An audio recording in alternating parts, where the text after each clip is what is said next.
और हमारा मांग के बारे में सरकार को मांग पत्र दिया है। जो अधिकारी है उनको हम अपना बात सुनाया है, लेकिन आज इस सरकार मेहनतकश लोगों का बात सुनने के लिए तैयार नहीं है। इनका जो नीति है वो नीति मेहनतकश लोगों का ऊपर बोझ डालने वाले हैं और देश का जो बड़ा बड़ा अरबपति लोग हैं, करोड़पति लोग हैं, पूंजीपति है, देश का और विदेश का भी, उनका संपत्ति बढ़ाने के लिए, उनका फायदा के लिए, उनका जो मेहनतकश लोगों का शोषण बढ़ाते हुए अपना संपदा बढ़ाने के लिए ये सरकार नीति बना रहे हैं। इसके वजह से जब लोगों के लिए खाने के लिए नहीं है, लोगों के पास रोजगार नहीं है, रोजगार अभी छीना जा रहा है, लाखों के संख्या में बड़ा बड़ा कंपनी में मजदूरों को निकाला जा रहा है, उनका अधिकारों का ऊपर हमला हो रहा है। सरकार ने लेबर कोड बनाया जिसके वजह से मजदूरों का जो संगठन बनाने का अधिकार, उनका समझौता करने का अधिकार, उनका हड़ताल करने का, संघर्ष करने का अधिकार, वो छीनने के लिए इस लेबर कोड के तहत से सरकार साजिश कर रही है। और इसके वजह से मजदूर गरीब होते जा रहे हैं, किसानों का दाम नहीं मिल रहा है और उसी तरफ जो बड़ा बड़ा मजदूर है उनका संपदा इसी कोविड महामारी के टाइम में हमने देखा, जब करोड़ों लोग अपना नौकरी खोया है, उसी समय बड़ा अंबानी अदानी जैसा जो अमीर है हमारा देश का, बड़ा बड़ा कॉरपोरेट्स है, उनका संपदा बहुत कई गुना बढ़ गया है। तो इसीलिए हम यहाँ आए हैं ये नीति बदलने के लिए। हम सरकार से मांग करते हैं ये नीति जो बड़ा बड़ा कॉरपोरेट परस्त है और गरीबों के खिलाफ है, मेहनत लोगों का खिलाफ है, इस नीति को बदलने का मांग करने के लिए आया है। लेकिन हमको ये भी समझना चाहिए कि हमारा संघर्ष जितना तेज होगा तभी जाकर हम सरकार का ऊपर दबाव डाल सकते हैं। लेकिन ये संघर्ष के लिए हमारा एकता बहुत जरूरी है और सरकार ये एकता को, और सत्ता में जो है आज का दिन में बीजेपी और उनका जो मार्गदर्शन करने वाला आरएसएस, ये लोग हमारा एकता को तोड़ने के लिए साजिश कर रहे हैं। एक जहरी सोच समझ फैला रहे हैं जिसके हमारे अंदर जो एक ही जैसा परिस्थिति में है, एक ही जैसा समस्याओं को सामने कर रहे हैं, हमारे बीच में लड़ाई करने का वो कोशिश कर रहे हैं। हमारे बीच में मुस्लिम हिंदू से लड़ेगा, क्रिश्चियन से लड़ेगा, दलित को ऊपर हमला चल रहा है, महिलाओं को ऊपर हमला चल रहा है। तो ये जो जात के नाम पर, भाषा के नाम पर, धर्म के नाम पर, जगह के नाम पर लोगों का एकता को तोड़ने का कोशिश ये सरकार बीजेपी और आरएसएस का लोग कर रहे हैं। तो इसीलिए हम सरकार को ये बताना चाहते हैं, जो लाखों के संख्या में यहाँ आए हैं और यहाँ और भी बाहर है, जैसे कॉमरेड सिंधु ने बताया है, इसके बाहर और भी लोग आ रहे हैं, कई गाड़ियाँ लेट चल रही है, अभी तक पहुँचा नहीं है, रास्ते में है। तो हम सब मिलके सरकार को बताना चाहते हैं कि हमारा एकता को आप तोड़ नहीं सकते हैं। हमारा समस्या एक ही है, कोई भी जाति का हो, कोई भी धर्म का हो, कोई भी जगह का हो, कहीं भी काम करने वाला हो, आज मजदूरों का, किसानों का, खेत मजदूरों का और हमारा देश का मेहनतकश लोगों का समस्या एक ही जैसा है। तो हम सब मिल के लड़ेंगे तो जरूर हम ये नीति को बदल सकते हैं। आने वाले दिनों में हम अपना मजदूर मेहनतकश लोगों का परस्त नीतियों के खिलाफ, उनका हित में जो नीति है, आज अगर सरकार चाहता है, सरकार हम सबको खाद्य का सुरक्षा दे सकते हैं, शिक्षा का सुविधा मुफ्त में सभी बच्चों को शिक्षा मिल सकता है, स्वास्थ्य का सुविधा मिल सकता है। ऐसा नहीं कि हमारा देश में पैसा नहीं है, लेकिन सरकार के नीतियों के वजह से वो सारा पैसा कुछ ही लोगों के पास जा रहा है और जो मेहनतकश लोग हैं वो वंचित हो रहे हैं। तो ये नीति बदलना चाहिए। तो आने वाले दिनों में हम अपना एकता को और भी मजबूत करेंगे। सिर्फ यहाँ नहीं, गांव-गांव में हम एकता को मजबूत करते हुए, जैसे इन तीनों संगठन अभी हम यहाँ लड़ रहे हैं, इस एकता को नीचे स्तर तक लेके जाएंगे और आने वाले दिनों में इन नीतियों को और इन नीति को लागू करने वाले मोदी सरकार को हराने का काम हमको करना है। वो निर्णय हमको यहाँ से लेके जाना है। तो हमारा सामने और भी वक्ता है, वो सब अपना अपना बात रखेंगे, लेकिन हम जब यहाँ से जाएंगे, अपना अपना गांव में जाएंगे, तो हमको हमारा काम शुरू करना है। हर गांव में इस मजदूर किसान संघर्ष रैली का जो मैसेज है, इसका बात है, आवाज़ है, वो गांव तक पहुंचाना है। मेहनत कश लोगों का एकता को मजबूत करना है। इन नीतियों के आज का दिन में जो कॉरपोरेट परस्त नीति है, उसके खिलाफ संघर्ष को तेज करना है और मजदूर मेहनत। कॉमरेड सुनील चोपड़ा कल हमारे बीच में नहीं रहे। वो किसी इंट्रोडक्शन का मोहताज नहीं है। I am not going to introduce him. हम आप लोगों के बीच में कॉन्डोलेंस रेजोल्यूशन प्लेस कर रहे हैं। उनके साथ कॉमरेड केबी बेदगिरी तमिलनाडु से CI2 के लीडर थे, who was on the way to attend this public meeting. He also died on the way. For these two leaders, I am requesting you people to observe silence for 1 minute.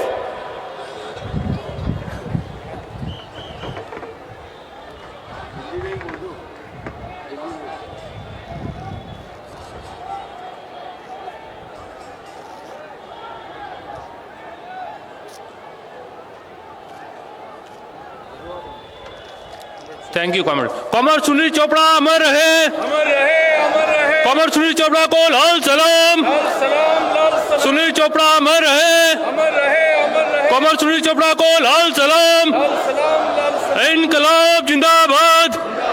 Thank you.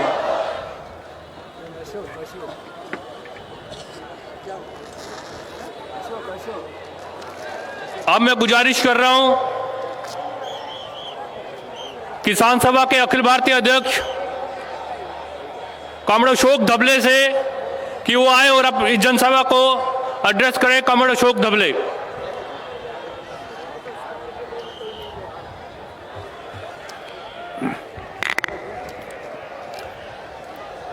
Comrade अध्यक्ष मंडल, मंच पर बैठे हुए CITU किसान सभा और खेत मजदूर यूनियन के पूरे देश से आए हुए सभी नेतागण और पूरे देश के कोने कोने से आए लाखों की तादाद में मेरे सभी लड़ाकू मेहनतकश साथियों, बहनों और भाइयों, 5 साल पहले 5 सितंबर 2018 को इसी प्रकार की लाखों की रैली लाल झंडे के नेतृत्व में हमने दिल्ली में निकाली थी। और आज 5 साल के बाद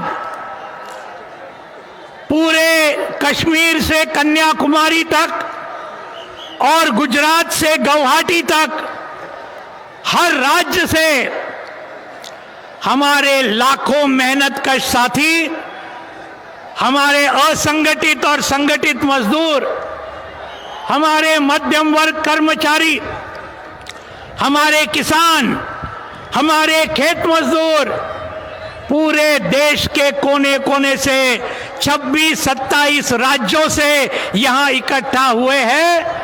अखिल भारतीय किसान सभा की ओर से आप सभी लड़ाकू साथियों का मैं स्वागत करता हूं और आप सभी को क्रांतिकारी अभिवादन और लाल सलाम शुरुआत में करना चाहता हूं। साथियों, पिछले 9 सालों से देश पर राज करती हुई ये जो मोदी शाह अदानी अंबानी की सरकार, जिसका नाम आज हो गया है पूरे देश में मोदानी सरकार, ये भाजपा और आरएसएस की सरकार मुट्ठी भर बड़े बड़े देशी विदेशी कॉरपोरेट्स को पूरी तरीके से बढ़ावा दे रही है और करोड़ों की तादाद में जो हम मेहनतकश लोग हैं पूरे देश के, उनका सत्यानाश करने पर यह तुली हुई है। अभी का जो बजट इन्होंने पेश किया, इससे तो साफ हुआ ये सरकार किसके पक्ष में काम कर रही है।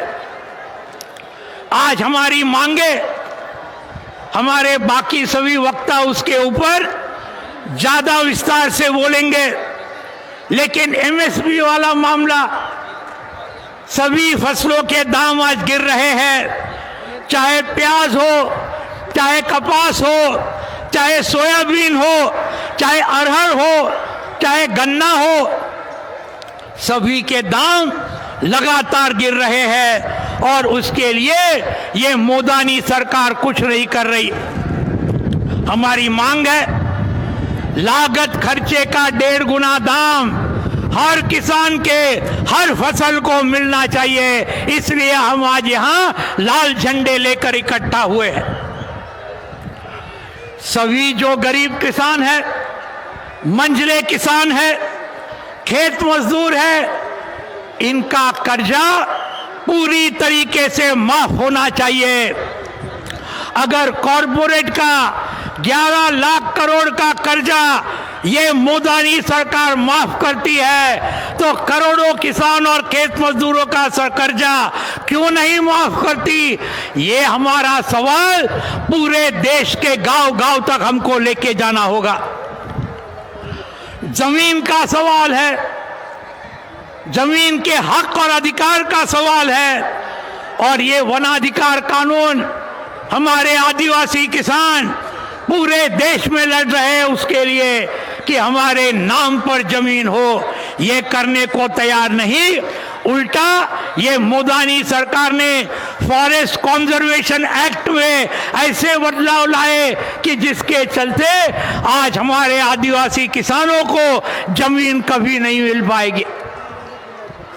हमारे खेत मजदूरों के लिए मनरेगा का सवाल, गला घोटने का काम ये लोग कर रहे हैं मनरेगा का, और इसके लिए हम चाहते हैं उसका विस्तार।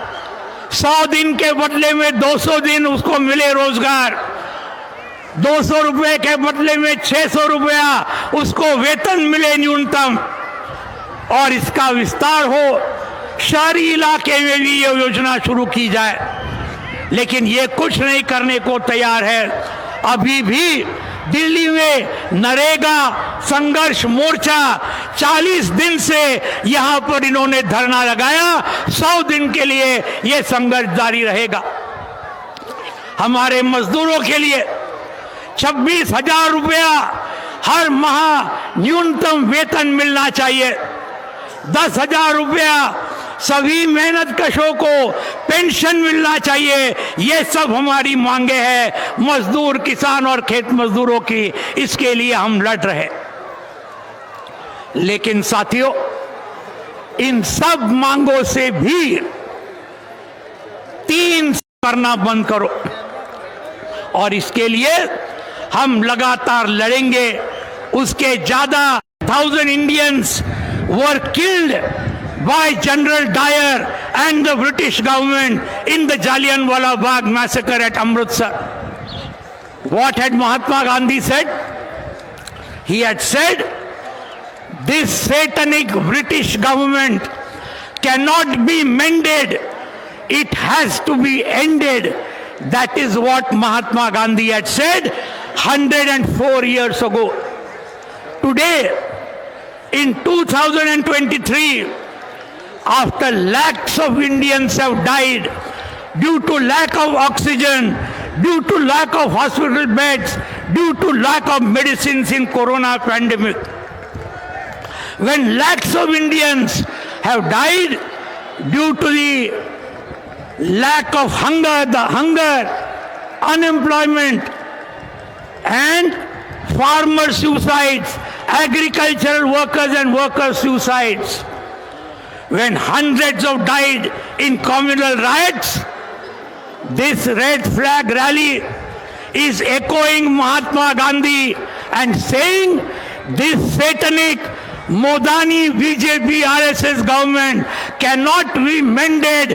It has to be ended, and it will be ended in the year 2024.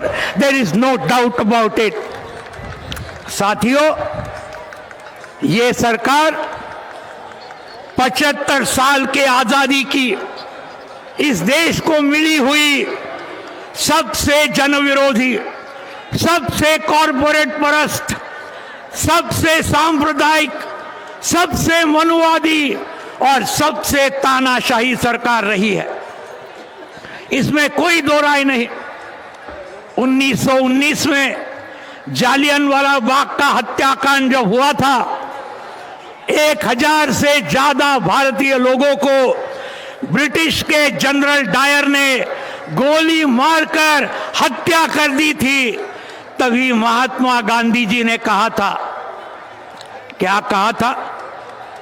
ये जो शैतानी ब्रिटिश सरकार है, इसमें सुधार नहीं किया जा सकता, इसको समाप्त भी करना चाहिए। ये महात्मा गांधी जी ने 104 साल पहले कहा था।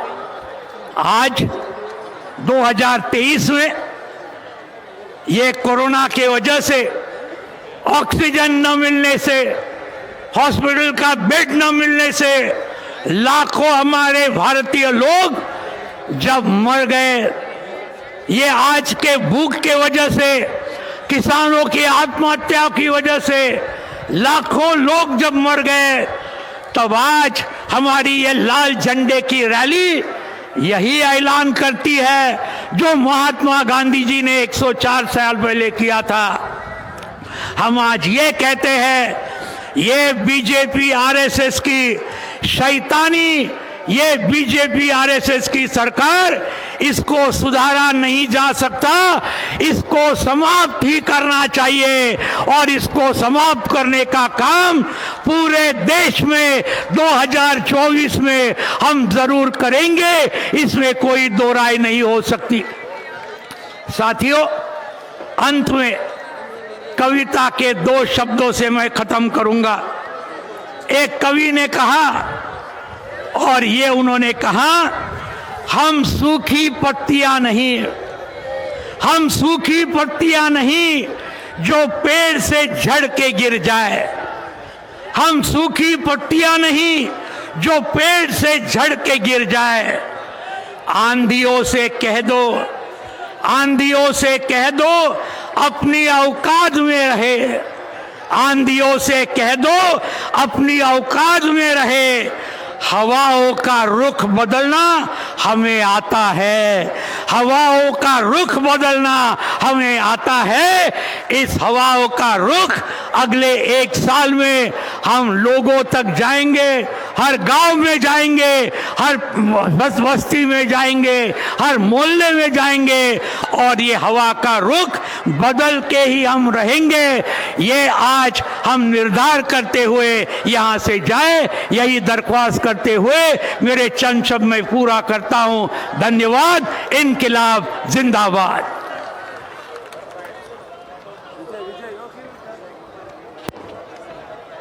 Now I'm requesting Comrade A. Vijay Raghavan, All India President of All India Agriculture Worker Union, to address the gathering. Comrade Vijay Raghavan.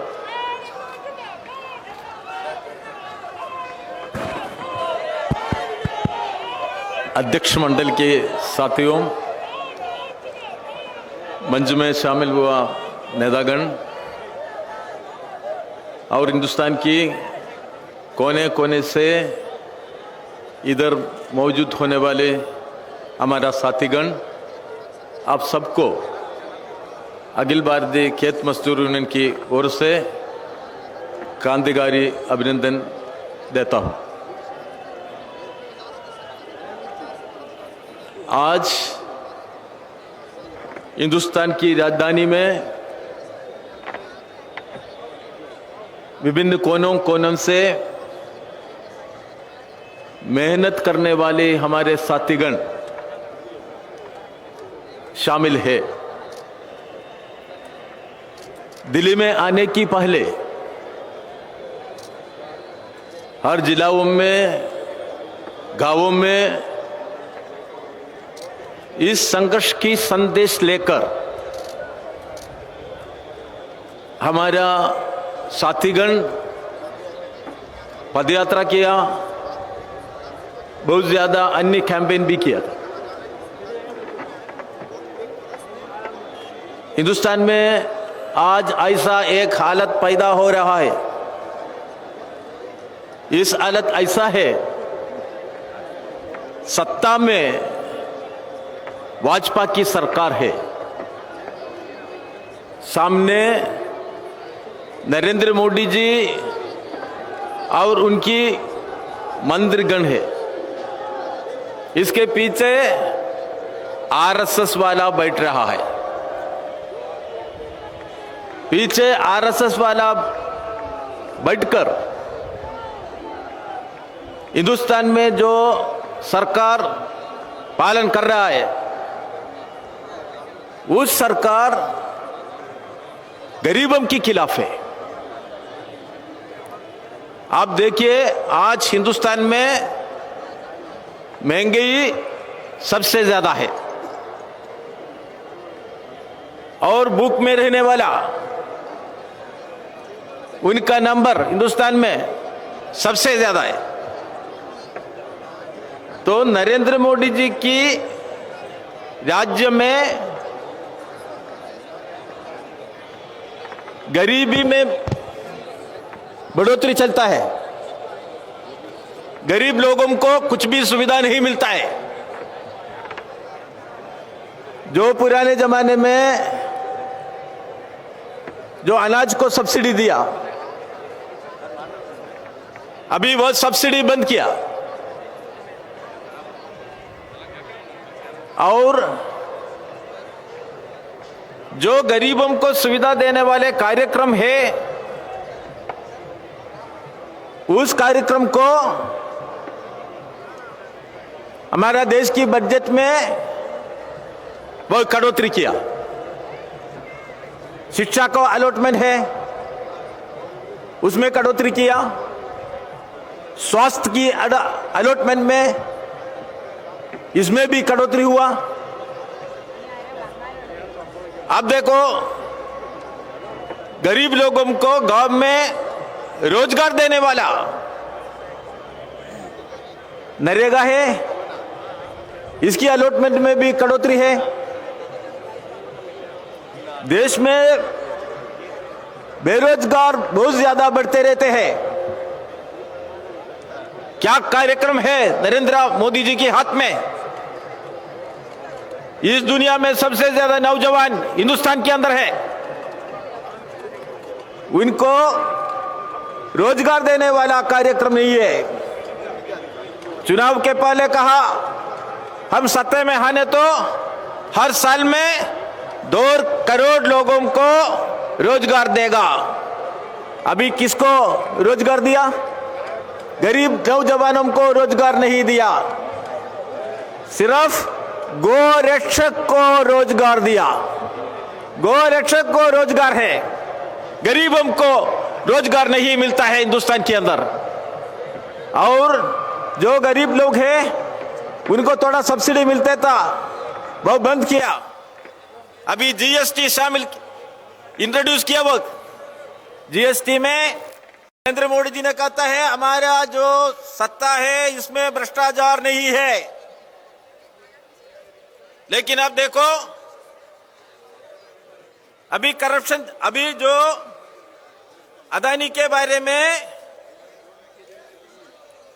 वो शेयर मार्केट में अपना पैसा ज्यादा बनाने के लिए, ज्यादा लाभ मिलने के लिए जो कार्रवाई उनकी ओर से आता है, इसके बारे में अभी पूरा हिंदुस्तान में लोग पूछ रहा है इस देश को कितना पैसा नष्ट हुआ। हजारों करोड़ नष्ट हुआ। LIC का, नेशनलाइज्ड बैंक का लाखों करोड़ रुपया नष्ट हुआ। यह भ्रष्टाचार नहीं है? हिंदुस्तान की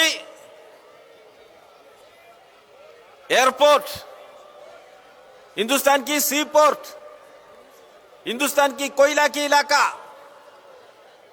हिंदुस्तान की पब्लिक सेक्टर ये निजीकरण के रास्ते से अभी पूंजीपतियों के हाथ में चलता है। कितना करोड़ रुपया उनके हाथ में चलता है, लाखों करोड़ रुपया पूंजीपतियों के हाथ में जाता है। ये भ्रष्टाचार नहीं है? और इस मुद्दे पे आप पार्लियामेंट में पूछने तो, संसद में पूछने तो क्या होता है? संसद नहीं चलाता है। ये रोजगार के बारे में, एमएनआरईजीए में कटौती होने के बारे में संसद में पूछने के समय, प्रश्न करने के समय संसद टप करता है। संसद कौन टप करता है? सत्ता में बैठने वाले सरकार संसद की कार्रवाइयों को टप करता है। जो जनता के पैसा पूंजीपति लेकर चुप कर जा रहा है, उस मुद्दे पे प्रश्न पूछने के लिए सत्ता में बैठकर भाजपा रोक करता है। ये पूंजीपतियों की जो हाथ में नेशनलाइज्ड बैंक का और इंश्योरेंस का पैसा वो लेकर चलता है, उस मुद्दे पे संसद में प्रश्न पूछने को रोकने के लिए अभी संसद की दोनों सदनों का कार्रवाइयों पूरा टप कर रहा है। ये क्या है? ये जनतंत्र का हत्या है। जनतंत्र को हत्या करने वाले एक सरकार आप सत्ता में बैठ रहा है। देश की जनता को तोड़ने वाला सरकार सत्ता में बैठ रहा है और दलित लोगों के ऊपर हमला करने वाला, ताकतों को समर्थन देने वाला सरकार सत्ता में बैठ रहा है। जो गरीब लोगों को असफल,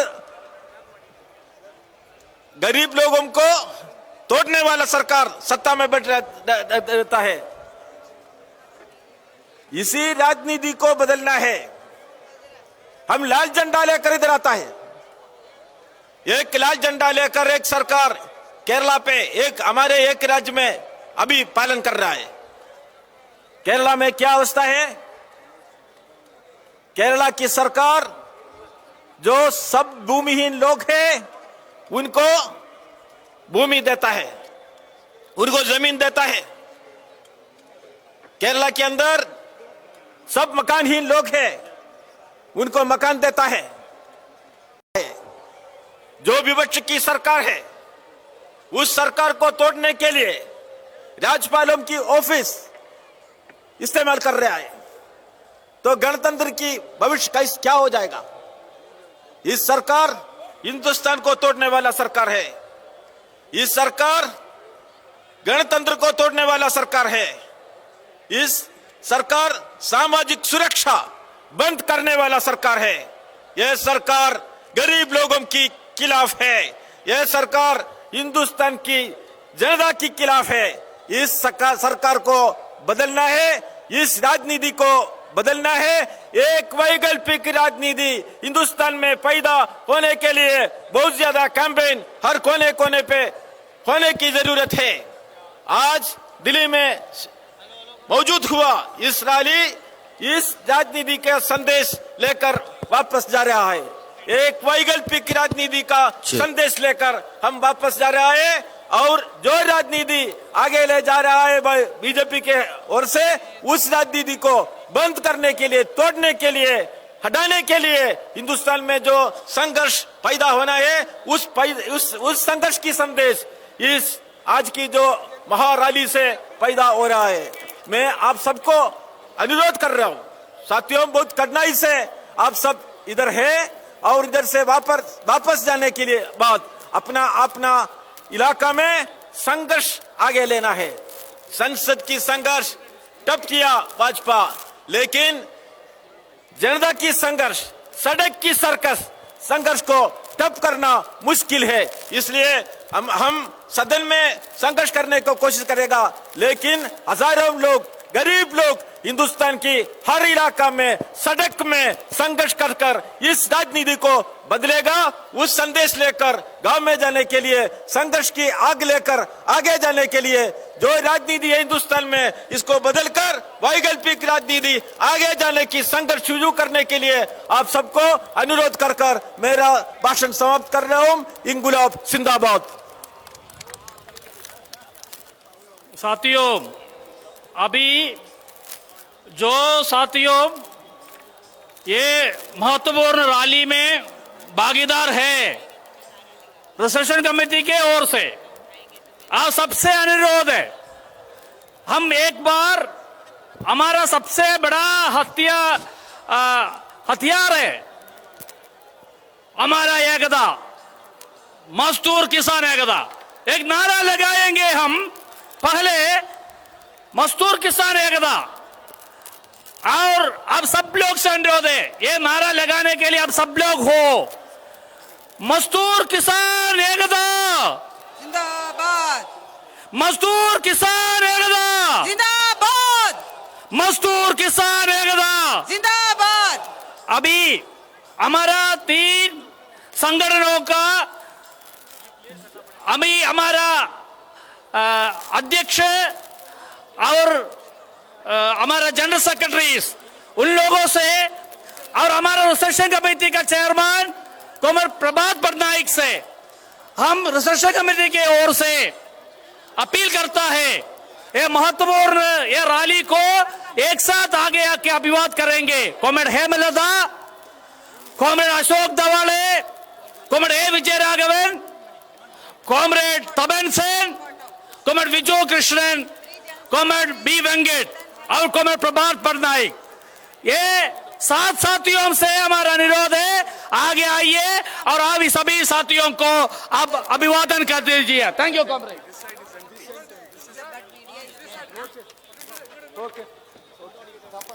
इंकलाब जिंदाबाद, मजदूर किसान एकता जिंदाबाद, मेहनत कशों की एकता जिंदाबाद, इंकलाब जिंदाबाद, मजदूर किसान संघर्ष रैली जिंदाबाद, इंकलाब जिंदाबाद, मजदूर किसान एकता जिंदाबाद।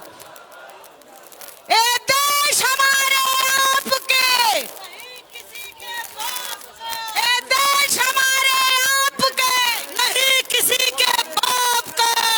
कौन बनाता हिंदुस्तान, इसका मजदूर किसान। कौन बनाता हिंदुस्तान, देश का मजदूर किसान।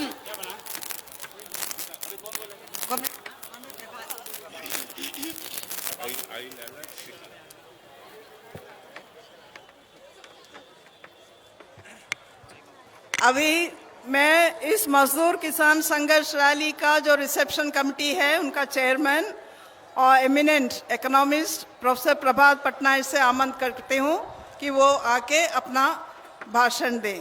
कॉमरेड प्रभात पटनायक।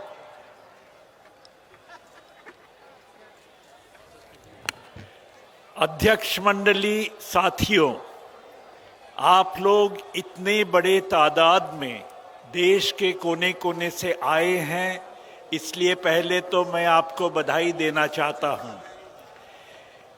मजदूर, खेत मजदूर और किसान हमारे समाज के 3 मुख्य वर्ग हैं। इनका एक साथ आना एक बड़ी चीज है और ये अपने आप ही मोदी सरकार के लिए एक हार है, क्योंकि सरकार नहीं चाहती कि ये तीनों वर्ग इकट्ठे होके अपने मांग उठाए। सरकार चाहती है कि इनमें फूट पैदा किया जाए और इनको कहाँ मंदिर बना रहे हैं, कहाँ कुछ कर रहे हैं, कहाँ कम्युनल राइट कर रहे हैं, ऐसी चीज़ों में इनको व्यस्त रखें तो ये इकट्ठे नहीं हो सकते। तो आज आपका इकट्ठा होना अपने आप ही एक मोदी सरकार के लिए हार है। ये 3 वर्ग जो मजदूर, खेत मजदूर और किसान हैं, ये जो नए उदारवादी नीतियों ने इनके ऊपर बड़े जोरों से हमला किया है। मैं आपको एक आंकड़ा देना चाहता हूं। 2011-12 और 2017-18 के बीच गांव में आप अगर देखेंगे औसत जितना खर्चा होता है, हर व्यक्ति के लिए जितना खर्चा होता है वो 9% घट गया है 6 सालों में। ये सब के लिए मिलाकर, जमींदारों का तो नहीं घटा, तो इसीलिए गरीबों का और भी जोरों से 9 से ज्यादा घटा। ये इतना शर्मनाक एक कथा है, ये इतनी शर्मनाक चीज है कि सरकार ने ये आंकड़ा बंद कर दिया, लेकिन अखबारों के पास पहुंच गया था तो उन्होंने छापा है। तो ये देश में इन तीनों वर्गों पर बड़े जोरों से हमला हो रहा है, लेकिन ये हमले का कारण है हमारा उदारवादी अर्थनीति। मैं आपको एक चीज कहना चाहता हूं, अगर हम दूसरी तरह के अर्थनीति अपनाएं तो क्या हो सकता है। हम अगर हमारे देश के सबसे रईस 1% सबसे रईस जो है, सबसे अमीर हैं, उनके ऊपर 2% वेल्थ टैक्स लगाए, उनकी संपत्ति पर 2% टैक्स लगाए, और वो जो संपत्ति दूसरों को बांट देते हैं उसमें से 1/3 ले लें, तो हम 5 अधिकार हर एक हिंदुस्तानी को दे सकते हैं। एक तो है खाद्य अनाज का, दूसरा है एम्प्लॉयमेंट का, रोजगार का, तीसरा है शिक्षा का, मुफ्त में शिक्षा, हर एक को एम्प्लॉयमेंट, हर एक को खाना, मुफ्त में स्वास्थ्य और हर एक को पेंशन। तो ये 5 अधिकार हम हर हिंदुस्तानी को दे सकते हैं अगर 1% टैक्स हम ऊपर के जो सब 2% टैक्स हम 1% सबसे धनी लोगों के ऊपर लगाए। लेकिन ये सरकार नहीं करेगी, ये सरकार नहीं करेगी। उसके लिए एक दूसरा सरकार चाहिए, और वो तभी हो सकता है जब ये तीनों वर्ग इकट्ठे आकर आंदोलन करे। ये तीनों वर्गों का एक साथ आना सिर्फ इसलिए आवश्यक नहीं कि ये तीनों हमारे पॉपुलेशन, हमारे जनसंख्या के बड़े एक मुख्य संख्या हैं, एक मुख्य अंश हैं। ये इसका दूसरा एक बहुत बड़ा कारण ये है कि जो अभी ये तीनों वर्ग उठा रहे हैं, इनकी मांगे देश की मांगे हैं। इनकी मांगे और देश की मांगों में एक साथ ही ये दोनों मांगे एक ही तरह के हैं। मैं आपको एक उदाहरण देता हूं। कुछ दिन पहले किसानों ने एमएसपी के ऊपर एक बहुत बड़ा आंदोलन किया। मोदी सरकार एमएसपी हटाना चाहती थी। अभी तो एमएसपी हमारे यहाँ सिर्फ अनाज पर है, फूड ग्रेन्स, खाद्य शस्यों पर है। अगर उनमें से एमएसपी हट गया तो उनका उत्पादन कम हो जाएगा, और अगर उनका उत्पादन कम हो जाएगा तो हम बाहर से अनाज लेना शुरू करेंगे। हम अमेरिका से अनाज लेंगे, हम यूरोपियन यूनियन से अनाज लेंगे, यानी कि हम साम्राज्यवादी देशों से अनाज लेंगे। मोदी सरकार की इच्छा यही थी कि भाई हम अनाज खुद उत्पादन करना बंद कर दें और हम साम्राज्यवादी देशों से ये अनाज ले, जैसे अफ्रीका में होता है। और ये अगर हुआ तो साम्राज्यवादी देश किसी भी समय कह सकते हैं हम आपको अनाज नहीं बेचेंगे और हमारे यहाँ अकाल पड़ सकता है। तो हमें ये मोदी सरकार बार बार कहती है आत्मनिर्भरता, अनाज में, खाद्य में आत्मनिर्भरता सबसे अहम मुद्दा है। अगर खाद्य में आत्मनिर्भरशीलता नहीं है, अगर आप एमएसपी हटा रहे हैं तो बाकी आत्मनिर्भरता की बात करना ही बकवास है। तो इसीलिए जो मुद्दे आज यहाँ उठ रहे हैं ये सारे देश के मुद्दे हैं। तो इसीलिए सारे देश को अगर हमें बचाना है तो ये जो 3 वर्ग इनको इकट्ठा रहना है और अपनी बात सारे देश के सामने रखना है। तो आज आप लोग जो अपनी बात रखने के लिए दिल्ली आए हैं, इसीलिए मैं आपको अभिनंदन करता हूं। इसके साथ में अपना भाषण खत्म करता हूं। बहुत शुक्रिया।